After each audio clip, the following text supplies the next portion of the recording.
Now, for a lot of people, the big fear is that if Russia starts really getting desperate, then they use nukes. Sure, and it would have to be very desperate. I've not been as concerned about the nuclear question as some folks, because there's really only 4 scenarios.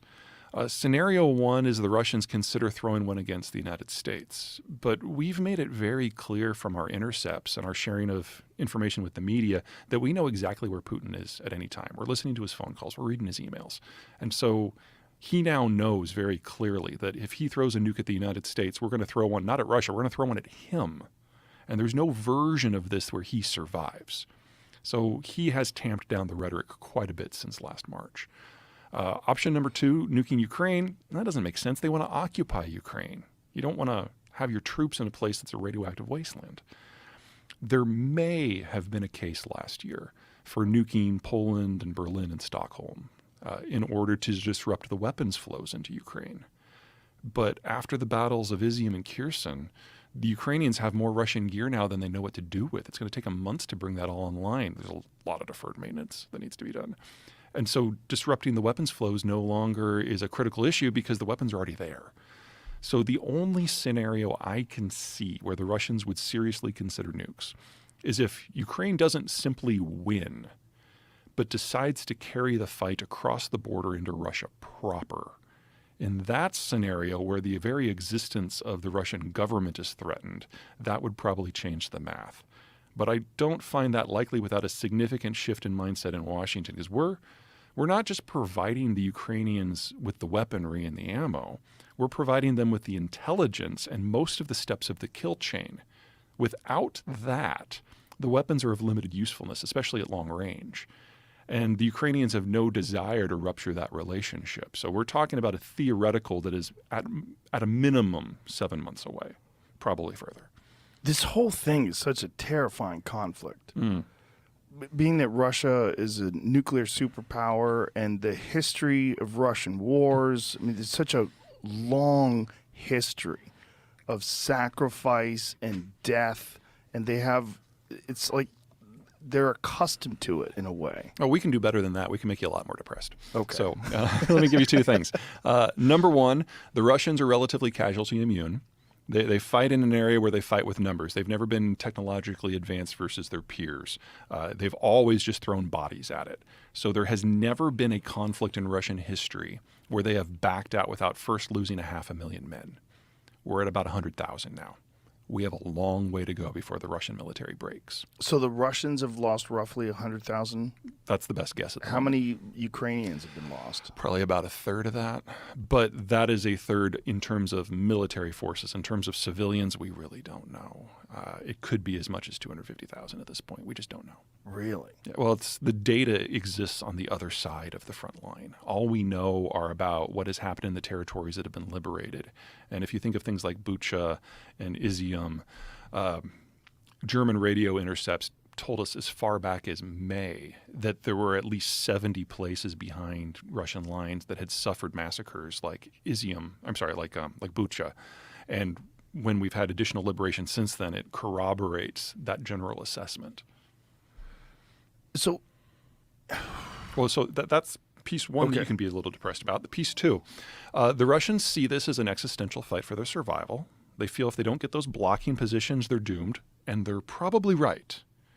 But we now know that the Russians are fighting so badly. They're doing much worse than the Iraqis did in 1992.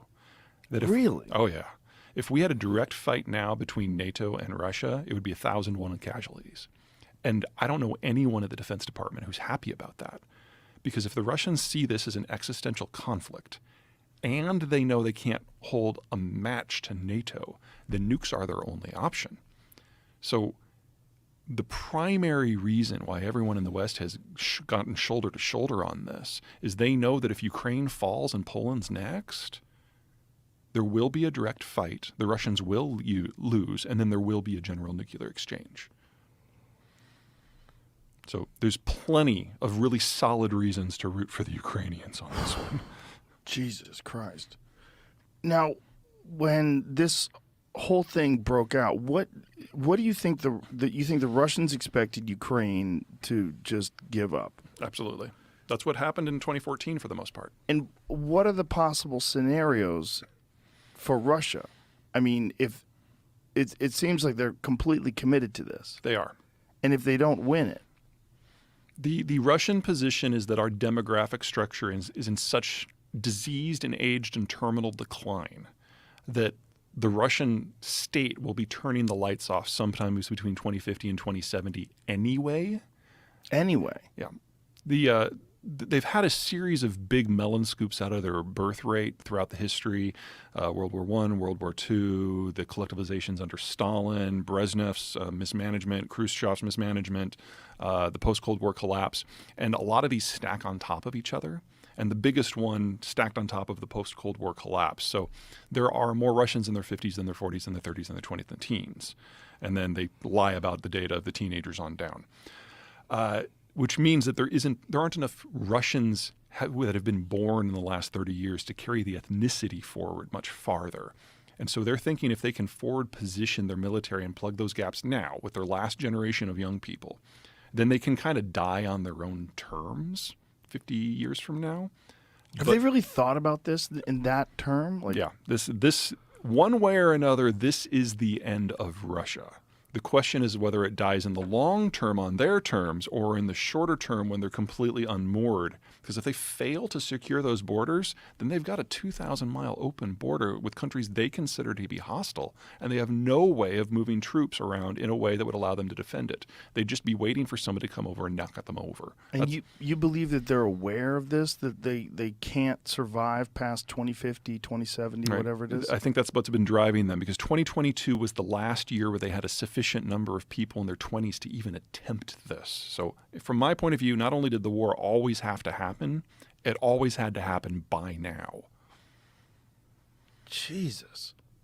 Now, is this just because of the nature of a dictatorship that's run by someone like Putin, that it's just completely mismanaged because he's just dominated the power structure and made sure that everybody falls in line with his ideology and his reign? Like, what caused all this to be so poorly managed? Well, Russia has always been poorly managed and authoritarian, but under Putin, it's taken a much darker turn because of the nature of the end of the Cold War. If you remember back to 1982, there was a coup in the Soviet Union.